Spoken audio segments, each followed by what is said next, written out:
I'm sure a lot of you guys remember the old ceremonial hunting tradition of eating the heart out of the first animal you kill. Meat from those organs are among the most nutrient-rich foods on the planet. You can get those same benefits your ancestors craved via convenient daily capsules from Heart and Soil. Find out more at heartandsoil.co. And remember, use code MeatEater for 10% off your purchase. There's nothing like snook hook sets at dawn or catching a tarpon in the moonlight.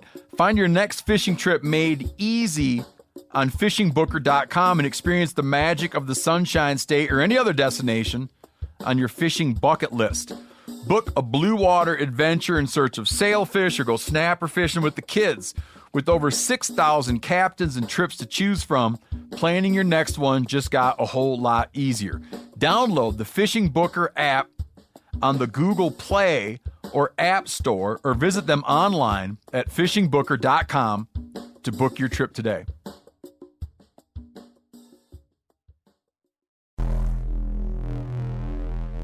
Welcome to the Wired to Hunt podcast, your home for deer hunting news, stories, and strategies. And now, your host, Mark Kenyon.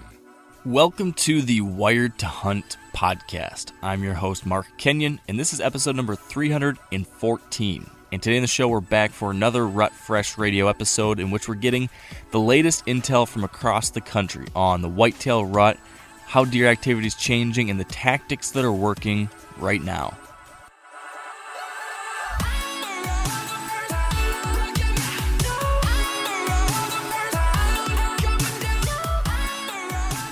All right, welcome to the Wired to Hunt podcast brought to you by Onyx. It is Rut Fresh Radio here for you this week, in which we're giving you our weekly update from myself and from Spencer Newharth and from a series of hunters all across the country on what's happening in the woods, what's the progress of the rut, how are deer acting, what kind of tactics are working right now. That's what we're going to do, and it is November. No more exciting time to be in the woods. There's no more exciting time to listen to Rut Fresh Radio, as far as I'm concerned. And we've got all sorts of good stuff today, don't we, man? Yeah, this is the time of year where you could just about not listen to the podcast. I hope that you do, because I think you're still going to get good info, but kind of everything goes out the window when it is these first, 15 days of November. The weather doesn't really matter. The moon doesn't really matter. The biggest thing that matters is that you're in the woods and that it's early November, because the rut is going to be happening. As some might say, the rut is fresh. Ah, it's a good one. I haven't been sleeping very much lately, so my wit and my humor is probably off right now. That's okay. I think we were due to fit that in somewhere. So. It had to happen. But yeah, man. So we've got rut reports from 4 different people today, but you've got a rut report yourself, right? Yeah, I came back to South Dakota for a week of hunting, and I actually tagged out on my third day. The deer movement was great while I was here. If you were to break like the rut down into the phases as we like to do, it's not always as cute in these boxes as we think. But if you want to do that, I would say right now we're in like the chasing phase, which is a really exciting time to be in the woods, because different than seeking, the deer aren't out just like looking for does. They are harassing the does, and that can move them all over a property. And it can move them all over property like at any time of day too. I think we might still be a few days away from like those big mature bucks showing themselves at midday and harassing does, but right now there's a ton of 1.5, 2.5, 3.5-year-old bucks that are out harassing these does, and it's a really fun time to be in the woods. And that's what was going on when I was out there on November 4th. It was only about 20 minutes into shooting light. I was hunting some doe bedding. The does had showed up, and they got nervous because this buck was around, and he chased them off. And after they were gone, I grunted him in and shot him at 12 yards, and that was my South Dakota archery season. Is this, did you have any trail cameras running on these properties, or did you go in completely blind this year? Nothing. I was going in completely blind, which is sort of new. I usually am running at least a dozen trail cameras and am actively scouting these properties. But with the move to Montana, I decided I was just going to do everything blind this year. And I really regretted it when I got back. I'd love to have that intel, but it was also exciting just being out there and seeing all these deer sort of for the first time. Yeah. Did you see any other nice bucks? I saw maybe one other buck that would have been a mature buck that I would have shot, but for the most part, the action that I was seeing was those 1.5, 2.5, 3.5-year-old deer really out harassing those does. But I think if I was in a tree right now or these next couple of days, you would start to see some of those more mature deer showing up, and probably deer that even if you did run trail cameras, you maybe weren't even familiar with because they're making these longer extended walkabouts looking for does. Yeah. 'Tis the season. Okay, well that is awesome. Congrats on the buck. Beautiful deer, dude. Beautiful. Thank you. The South Dakota deer, I feel like those prairie deer all have that somewhat unique coloration. I don't know if you've ever noticed that because that's where you grew up, but they just have this, they blend in really well with that grass out there, it seems like. They're just a little bit lighter, and I think that's they're pretty deer. Yeah, it's a fun area to hunt, and I will certainly be coming back every year, no matter where I live. Yeah, so I've been at it in Michigan too. I can give you an update. The rut really started to pick up around here on Halloween night. Halloween night is when I saw my first real rutting activity. I went out there, and it was actually nasty conditions. It was 20 to 30 mile an hour wind, rain, and then eventually snow. And in my head, I was like, should I take the night off and get some family time in or get some work done because it's just so gnarly out there. Everything's probably going to be bedded down. But I just was like, man, it's Halloween night. Like, I haven't missed a Halloween sit in forever. You got to just be out there. You never know what could happen. So I went out, sat a box blind, actually. Just figured, I'll go somewhere where it's not going to be a horrible impact if the wind is crazy, but at least I can see something.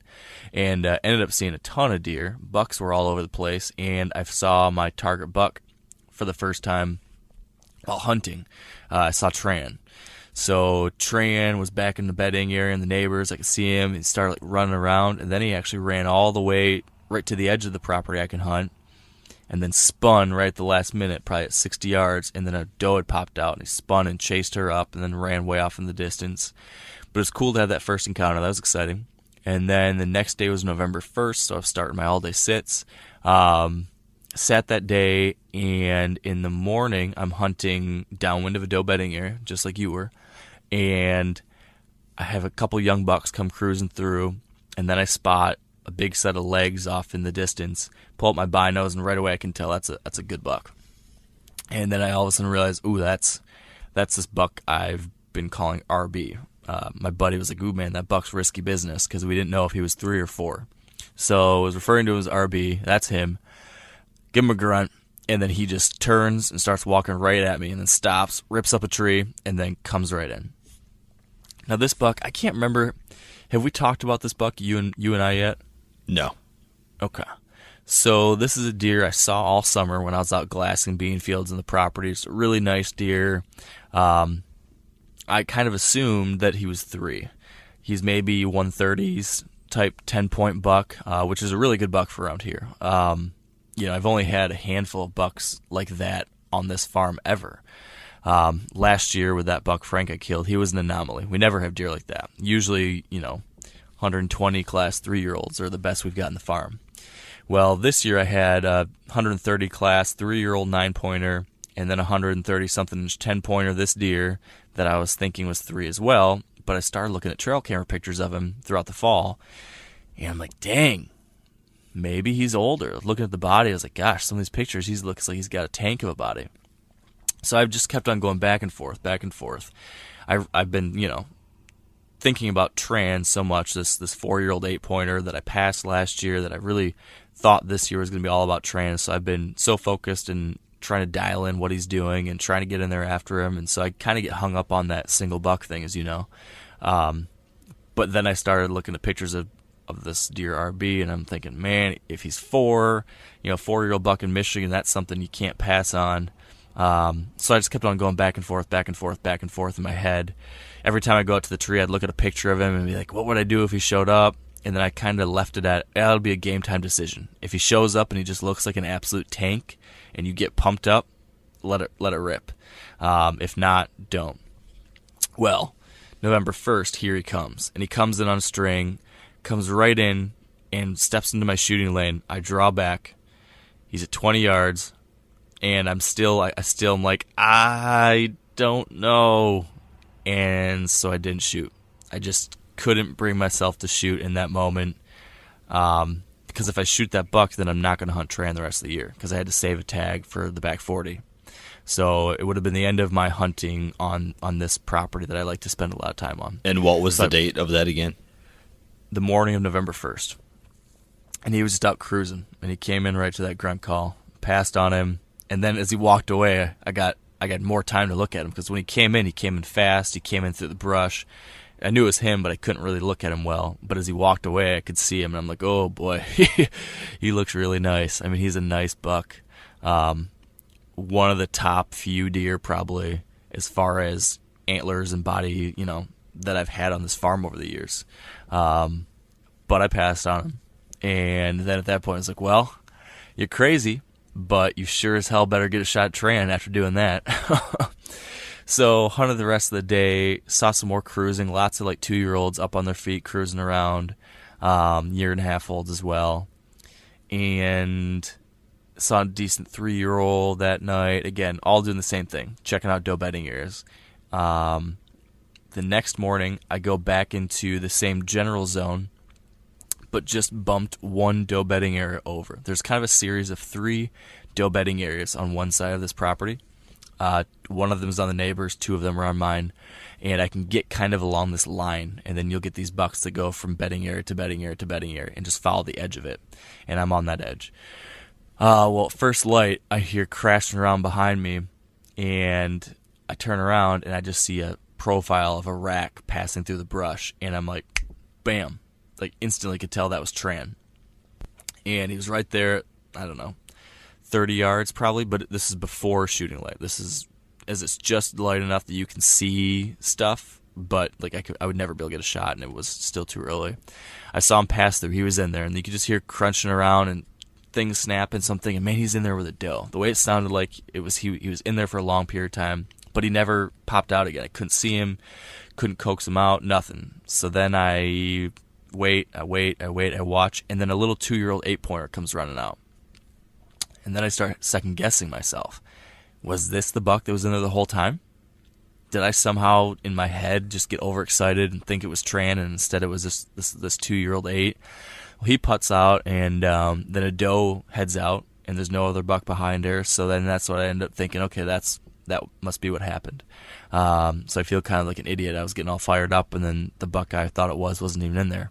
I'd also seen a trespasser that morning walking across one of my neighbors, and so I was busy trying to get a hold of the conservation officer and trying to get a hold of my neighbor, and so I'm dealing with all that. And then I turn around again, and there's Tran. He's standing at 60 yards with a doe, so he had been in there, but this other buck had passed through. So Tran's out there at 60 yards. He came out of the bedding area. He's with a doe, and long story short is he's out of range, but he's on this doe, and he does these long circles around her, getting closer and then farther, closer and then farther. And then at one point he walked way off, several hundred yards away, and I was like, okay, it's done. The doe is way over there.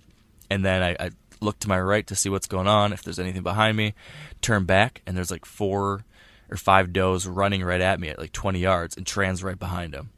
I'm like, holy crap, it's going to happen. I grab my bow. I'm thinking in my head, is this real life? He's tearing at me. He's at 60. He's at 55. He's at 50. And then he stops. He turns around, goes walking back towards the one solitary doe that he'd been with the whole time. That was the story of November 2nd. Tran was on that doe, hot and heavy with her. Couldn't get him to give her up. Didn't get the shot, but it was exciting. And then that was it. I tried to hunt again that evening, hoping that she would circle back through with him. I moved to stand 30 yards closer to where they were at, hoping maybe they'd follow that same entry point into the bedding area, but they did not. And the next day I had to move to the back 40 because we were starting to film our rut hunts here on the back 40. So I will try to speed this along. I won't give the full story because I'll probably do a big recap of this with Dan on a main episode here soon. But the Rut Fresh report on the back 40 was that it was very, very slow. I mean, we were seeing hardly anything. Hunting our best spots, finally going into the honey hole, which is this awesome ridge transition / bedding area that I thought would be just bucks have to be passing through there. Then I moved to a pinch point along the edge of a swamp. So good looking. But we're seeing 3 does and a 1.5 old in the morning, 2 does and a 1.5 old in the evening, a doe and a buck in the morning, a doe and 2 1.5 olds in the evening. I mean, just deathly slow days. So it's getting pretty frustrating. But yesterday morning, I heard a buck bumping a doe around in the brush, but can never see them. Kept on watching. Then I turn, look over my back, and I see a big buck running across the field. And it was this deer that the one buck that we've gotten the most pictures of that I saw once because I bumped him. This buck I was kind of referring to as the wide 8. The wide 8's running across the ridge behind me. I bust out my grunt tube. I fire off a loud grunt, and he stops on a dime, turns and looks, and then starts jogging right at me. And long story short, after going downwind of me, came downwind, stopped, put his nose in the air, sniff, sniff, sniff, take a few steps, looking at me, sniff, sniff, sniff, keeps coming right in, gets to 20 yards, I double lung him. And that was my rut on the back 40. Killed our first buck off the back 40, proved that a thorough scent control process can pay off, and had a hell of a day. So it was nice to finally see some rutting action out there because up to that point it had been tough. But I think that was a great reminder for me, and I have these every year. The rut can be so hot and cold. Even though it might be a day that's supposed to be great, if you're not in it, it can be nothing. You won't see any deer at all. You might see a few does. It could just feel like the rut has passed you by. But then in a second, in a moment, it could all change. So the rut for me is all about trying to play that mental game, trying to stay positive and focused, because when the moments come, they're quick, and you got to be ready for it. Yeah, and I think that there is a level of maturity that comes with understanding that during the rut, because oftentimes your best rut setups are going to be in some kind of tight corridor where you don't have much for a line of vision. And so you could go to a place like that that's like the perfect funnel, but you can't see, beyond 50 yards. And so you could sit there all day and not see any deer. But when you do, it's those encounters that count. And then there's a level of maturity that comes with understanding that and accepting that, an observation stand might get you a sighting of a dozen deer, but it doesn't really do you any good if they're not within bow range. Yeah, it definitely is hard to do that unless you have experience that tells you, hey, it's going to be okay. These long, slow sits are worth it if you know you're in the right places. Like you said, that does take some experience and some maturity to know that and accept that. So it was nice to see that come to fruition for me here recently, and glad it did for you too. Yeah, well, congrats on the awesome deer. And it sounds like we both agree that the rut is here, and maybe the best days are coming like this weekend or right around this weekend. If you need any further motivation to get out and hunt here in these coming days, last year I did an article for Meat Eater on the best day of the whitetail runs, and I reached out to 10 people that I would consider to be whitetail experts like Bill Winke, Tony Peterson, Mark Drury, and I asked them what their absolute favorite day of the rut is, and 70% of them agreed on a day between November 7th and November 10. So this 4-day window coming up here, November 7 and November 10, many hunters who have a ton of clout agree is the best time to be in the woods. Can't beat it, man. This is the Super Bowl, and I've got one more tag in Michigan, and a big 8-pointer with his name on it. So hopefully we'll have some good news on that front soon too. Yeah, well, besides from us this week, you'll hear from Mike Hunsucker in Missouri from Heartland Bowhunter. Then we go to New Jersey and talk to Pat Cutter from Red Hand Outdoor Company. And then in Texas, we talk to Tyler Jones from the Element Podcast. And then we talk to Sam Soholt from the Public Land Bus in South Dakota. Isn't it the Public Land van now? Didn't he move I on? think well, he still has both. It's not, the public land bus isn't gone. It's just now he has downsized and made his fleet a little more versatile.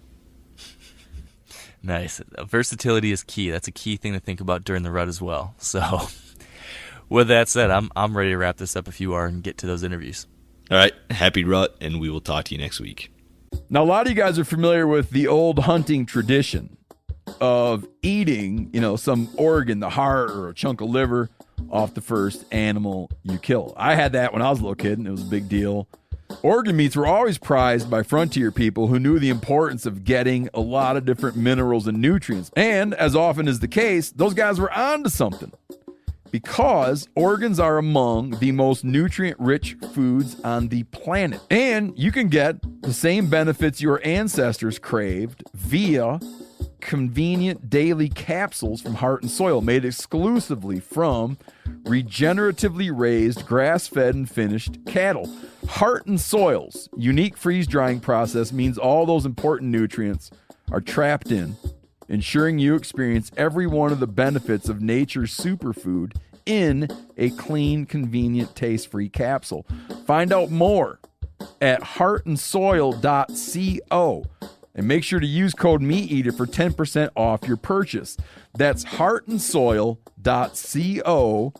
Use the code MeatEater. You ever get that feeling you're stuck inside staring at screens and a primal urge kicks in? You crave wide open spaces, fresh air, the chance to connect with the land? Well, maybe it's time to find your own piece of the wild, but searching for property can be a maze. That's where Land.com comes in. They got millions of listings across the country, from mountain ranches to hidden fishing holes. Their search tools are like a seasoned guide helping you narrow down what you want. Land.com isn't just about buying and selling. It's about finding a place to hunt, fish, explore, or simply sit by a campfire and listen to the crickets. So head over to Land.com today to turn one day into today, because trust me, there's nothing quite like the feeling of standing on your own piece of earth. All right, and joining us on the line next is Mike Hunsucker from Heartland Bowhunter in Missouri. Now, Mike, in Missouri, what would you say the buck activity has been lately on a scale of 1 to 10? I would say probably a 7, probably. Seems like, we're seeing a lot of cruising, a lot of younger bucks cruising. Seeing some mature deer on their feet, but not quite running hard yet. So I think it's, they're seeking a lot. They're hitting scrapes and moving around, but I don't think it's full bore yet. What's your strategy for trail cameras this time of year? Oh man, you really should just throw the trail camera strategy out the window. I feel like it's like, we get so hooked on, trying to figure out what a deer is doing and trying to figure out what area the deer is in, and they definitely can help. We run some cellular cameras, and it is nice to know, when a buck's cruising, hitting a scrape, when he, especially in the coming weeks, when he might be in between does and he might be looking. It's good to know then. Otherwise, man, they can really just, seems like they just drive you nuts this time of year, because, you check one and you're like, I should have been here and should have been there. And it's one of those deals this time of year. You just got to get in the woods and hunt your spots that are the most productive. And, you just got to hunt hard and hope the luck falls in your favor. You just mentioned scrapes. Are you still seeing some fresh sign making in Missouri? Yeah, they're hitting the scrapes really hard right now. Seems like seeing a lot of bucks hitting scrapes. Actually, a buck that I was hunting this past week in Missouri was actually frequenting this scrape 2 days in a row, middle of the day, like 1:30 one day and 2 o'clock the next day, before the time change. But basically, early midday. So. Now, for most hunters, using a decoy is kind of a Hail Mary, but it seems like you have a ton of success doing it, so much so that you just decoyed in 2 bucks today. Tell me about what your decoy strategies are. Yeah, I absolutely love using a decoy this time of year, when the bucks are just on their feet, just, cruising. Decoys are hit or miss. A lot of people don't have success with them because, I use a buck decoy exclusively. I don't really mess with the doe decoy yet, or at all. I really haven't much at all, really. So, but does will get nervous with a buck decoy, and they'll come in and they'll stomp and blow and run off, and they can mess up a hunt. And so, most of the time, I'm not using them in super high deer density areas. where, you're hoping to see a bunch of deer. A lot of times it's more of an observation sitting spot where I can kind of sit back, look, see movement, maybe call the deer. There is an exception. I mean, like actually this morning, I was hunting over a plot with one, and I would never usually hunt a food plot in the morning, or with a decoy. But this time of year, the does are being harassed so much in these food plots. They're not really spending much time in there. So the bucks are coming. They'll come and pop up and check them, but the does aren't, spending a ton of time in the food plots. So I just kind of risk it there. Do you do anything with scent during the rut? I don't actually. I probably should. I just have never been a big scent guy. I just have never been, big on introducing any scent outside of, minimal scent. So, I probably should though. I could see it being effective with a decoy. I have in the past actually saved buck, tarsal glands off bucks, and I put them on the decoy when using it. Because they always circle downwind of the decoy. That's the hard part, is positioning the decoy to where they can circle downwind, come in to the setup without getting downwind of you and offer you a shot. And so I think, having some scent could definitely help. Like the encounter I had last night, actually, the buck circled downwind of the decoy and he circled wide downwind. So he kind of got to where he was on our, almost downwind of us. And if we maybe had that scent, like he wasn't like, he didn't pick us up big time and freak, but he just kind of was like, I don't know, something's not right. So I think, if we had a little bit of a buck scent on that decoy, I may have, convinced them otherwise, but so hard to say.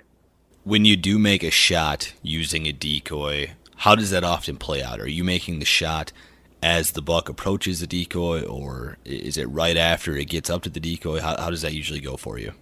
It all depends. Ideally, you shoot them before they get to the decoy, because most of the time they either get 2 or 3 feet and just charge it, and then they freak out because the decoy goes flying and it's hard plastic. Or sometimes they'll come up to it slowly. If they're not really aggressive and confident, they'll come up to it slowly and they'll smell it and they'll stick their nose up to it. And I don't know if it's the fact that it doesn't have any scent, or if it's that it's like hard plastic that they just know it's not right. And a lot of times they'll bust out and you won't get a shot. And so I always try to get a shot prior, to them getting too close. But it can be tough. I mean, the buck I killed a couple of years ago in Iowa, I tried to stop, and they usually are so into it that they don't really hear anything. And so getting them to stop can be really tough. Going forward then in this next week or so, what do you think that buck activity is going to be on a scale of 1 to 10 in Missouri? I would say it's going to be a 9 or a 10. I got to think, these next few days especially, I think the deer are going to start really, really running hard. We got some good weather coming. Actually, the weather's been great the past week, and really can't complain about the weather at all. So I think these next 3, 4, 5 days could be pretty special. All right, Mike. Well, I hope the decoy success continues. Good luck, and thanks for joining me. All right, thanks, man. All right, and joining us on the line next is Pat Cutter from Red Hand Outdoor Company in New Jersey. Now, Pat, in New Jersey, what would you say the buck activity has been lately on a scale of 1 to 10? Hey, what's up, Spencer? I'd say right now, today, it's probably about a 7 or 8. I think it's really starting to pick up now. I had hunted yesterday morning, and I passed up a good 3-year-old yesterday, and also yesterday afternoon I had a buck dogging a doe all behind me in the thick stuff. I could never get a crack at that one. But this morning again, I went out this morning and had another buck chasing the doe all over the place, just out of range. I think it's really turning on right now. Are you seeing any midday movement yet? And if not, how far away do you think we are from some of that midday action? I did check some cameras midday today, and I have been seeing some midday cruisers. Nothing over the age of really 4.5, some like 2 and 3-year-old cruisers. But I think, if you got the time now, I think now's the time to sit all day and just put all your cards in. Are you seeing any sign making still in New Jersey, and how do you factor that into your decision making? Not as much. I mean, scrapes have kind of trickled out a little bit. I think now they're just looking for the does. I would get in those typical funnels or get, downwind of known doe bedding areas and just post up shop there. And, it's this time of year, it's all a luck thing, really. You just got to be at the right place at the right time and put your time in. A lot of the country for this rut is dealing with standing crops. Is that something you're dealing with in New Jersey? Mm-hmm. I have seen standing crops. I did lose the one lease that I'm on, so I'm not really hunting any ag properties right now. But I have seen it. I have seen crops still standing, so I'm sure it's somewhat of an issue for some guys. But I'm hunting all big woods right now, so obviously it's not for me. When you are hunting those big woods, what food sources are you focused on right now? Up by us in the mountains, up by us, a lot of red oaks this year. The whites really didn't produce this year, but the ground is littered with red oaks, and I got some of my cameras on video mode, and you could just see them just munching. They cruise by the camera, they hit a scrape, and they'll grab a couple acorns and just keep moving. So they're all over the place this year. When you're hunting the big woods in New Jersey on public land, I assume that you're forced to do some scouting as you go. What's your strategy for scouting this time of year when you plan on hunting right away? I'm trying to find something that's going to pinch the deer. Whether I got some spots where there's some swamps up on top of a ridge, and I'm trying to find spots that'll pinch the deer through a spot within anywhere from 30 to 50 yards where I can get a shot at them, something like that. This morning I hunted on top of a big mountain laurel ridge, and right at the point, like the thick laurels kind of open up a little bit, so they run that edge. So that's pretty much what I'm looking for. But it all depends. Like this morning, I set up on that edge, and the deer were in the thick stuff, and they ended up cutting down to the bottom, and I never saw them again. But do you do any calling when you're hunting public land in New Jersey? I do. I mean, these bucks, they don't see too many humans or hunters. If you're getting back to certain spots, they're not hearing much of that. I did call out the buck yesterday, and I did call out the buck this morning, but they were so focused on that doe that it didn't make any difference, and they just weren't leaving her. So going forward then in this next week or so, what do you think that buck activity is going to be on a scale of 1 to 10 in New Jersey? I think it's going to stay pretty steady, around a 7, 8 to 9 even. I mean, our temperatures are right. We're coming into a good moon phase. As long as they're not getting locked down, I think it's going to be good the next week or so. All right, Pat. Well, good luck the rest of the fall. Thanks for joining me. Thank you, Spencer. All right, and joining us on the line next is Tyler Jones from the Element Podcast in Texas. Now, Tyler, in Texas, what would you say the buck activity has been lately on a scale of 1 to 10? It's probably around a 6, man. I would say. I mean, there's been good buck activity, I guess, if you want to look at scrapes. And we've seen a ton of young bucks fighting. I mean, I think we've got footage of bucks fighting on the 7th of October, which is early for us. I mean, it's usually going to be in the 90s as far as temperature goes that time of year. And so, I mean, we've had a good, very cool October after having the hottest September on record. And I think it really kicked the bucks into kind of overdrive, but I don't think it's necessarily done anything for the does. So as far as like stages of the rut, we're still not quite there, I don't think. So when you hear a report out of someplace like Indiana or Kansas, for example, how relatable is that for you guys in Texas?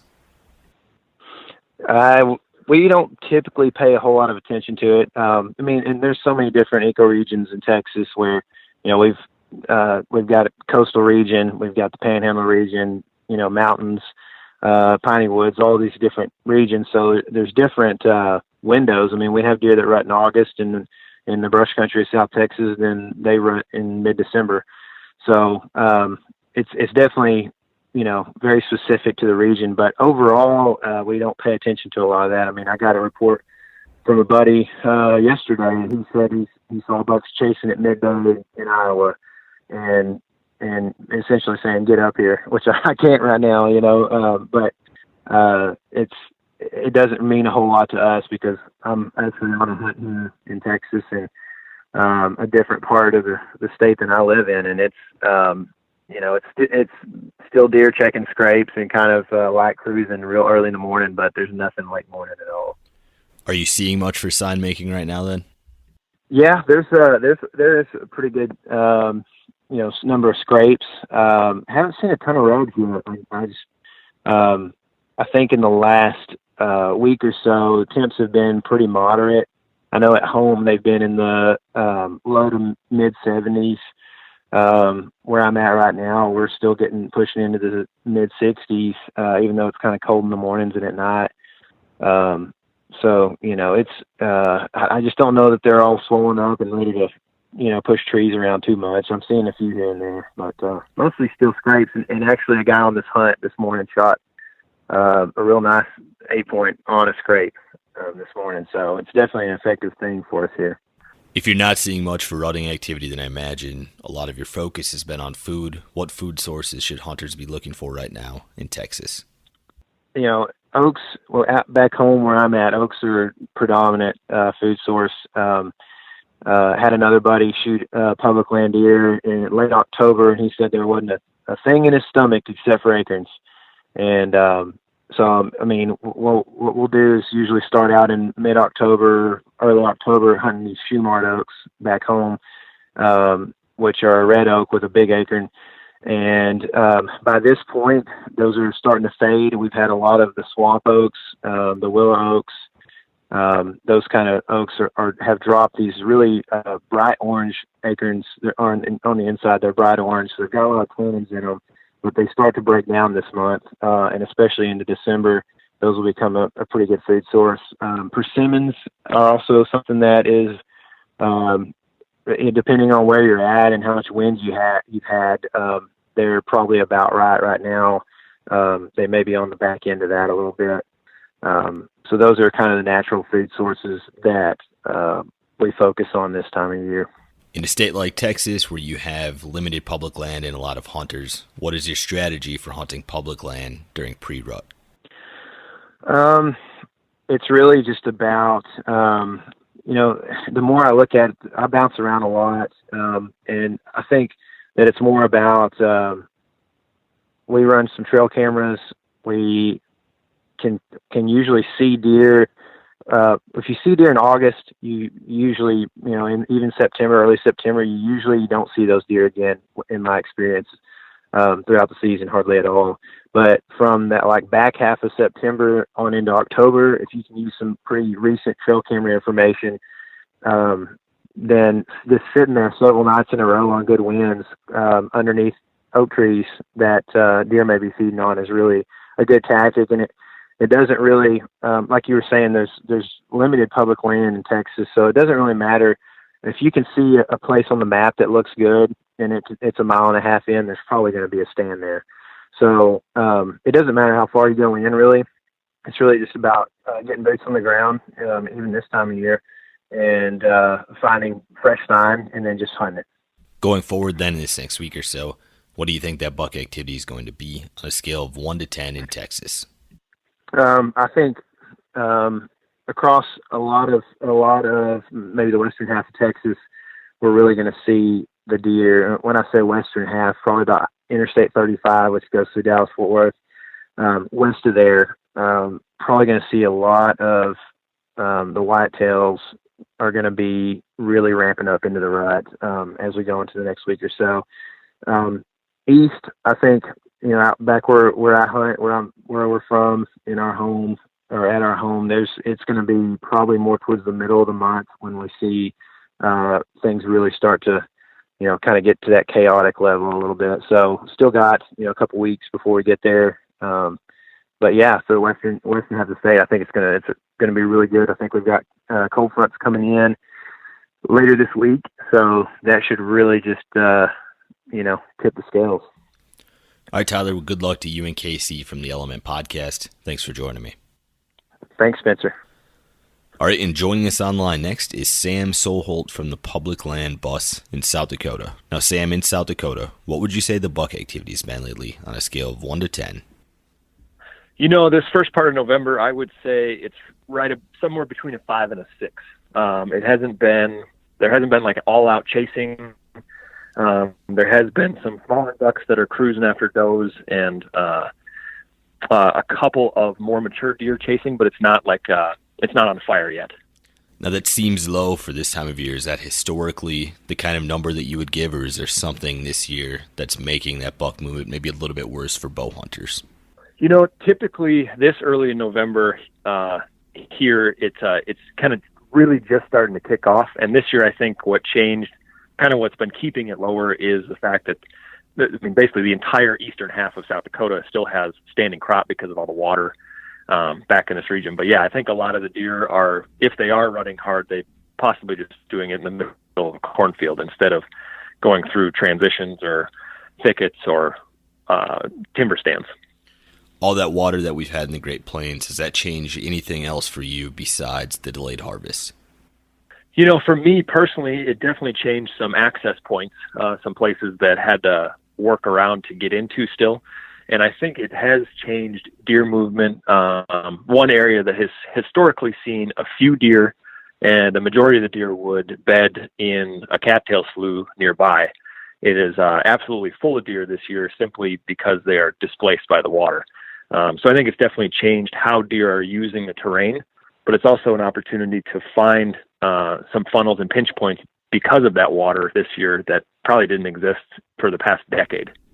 If you're not seeing any of that midday movement quite yet, when do you expect for South Dakotans to see that kind of action? I would say in the next day or two, it should kick off. Stuff should be moving all day. We've got a huge cold weather system coming over the next week. And I would imagine that the cold weather and just it being that time of the month will keep deer on their feet all day. Now, you just killed a great buck there in eastern South Dakota on public land. Tell us about that setup and tell us about what you're looking for when you pick some of these places to bow hunt on public land. So I typically try to get to places that a lot of other people might not go or might overlook. So the setup I had was honestly just a real small island of trees kind of in the middle of nowhere. And it's a spot I have seen deer in the past moving through, but I had never had a chance to get in there and hunt. But it's thick enough kind of on the perimeter that I knew it would be out of the wind. I was hunting a windy day and happened to get in the right tree at the right time and had a really good. My buck was actually was pursuing a doe through the little thicket, and she carried him right past me. So 25 yards, and he did not go very far after that. In the past, I know on public land you've killed some deer this time of year using decoys. How do you decide when you're going to use a setup like that? So typically for me, I'm a fairly aggressive hunter when it comes to this time of year. I figure I'll hunt a different spot every hunt. And if I'm going to a spot that I know is highly visible, a lot of times I'll bring a decoy this time of year just to give me an extra advantage, where if I do see a buck cruising at a distance, I can grunt at him or rattle at him to get his attention. And then when he looks over, he'll see the decoy and come check it out. So I don't think any time in the month of November is a good time to use a decoy if you're in a place that's highly visible. Going forward then in this next week or so, what do you think that buck activity is going to be on a scale of 1 to 10 in South Dakota? I would say in the next 2 or 3 days, it should ramp right up to an 8 or 9, and then kind of hold right there, if not bump all the way to 10 over the next week. All right, Sam, well, congrats on the awesome deer. Thanks for joining me. Yeah, thank you. And that concludes this week's episode of Rut Fresh Radio. Thanks to Mike, Pat, Tyler, and Sam for joining me, and thank you guys for listening.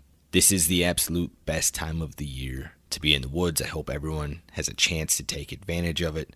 So happy rut, and if you're looking for more timely info like this, head over to themeateater.com. We have some written Rut Fresh reports coming out every single week on Thursdays.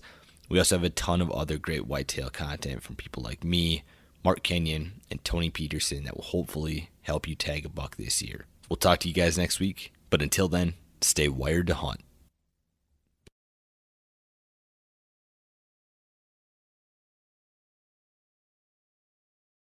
I'm sure a lot of you guys remember the old ceremonial hunting tradition of eating the heart out of the first animal you kill.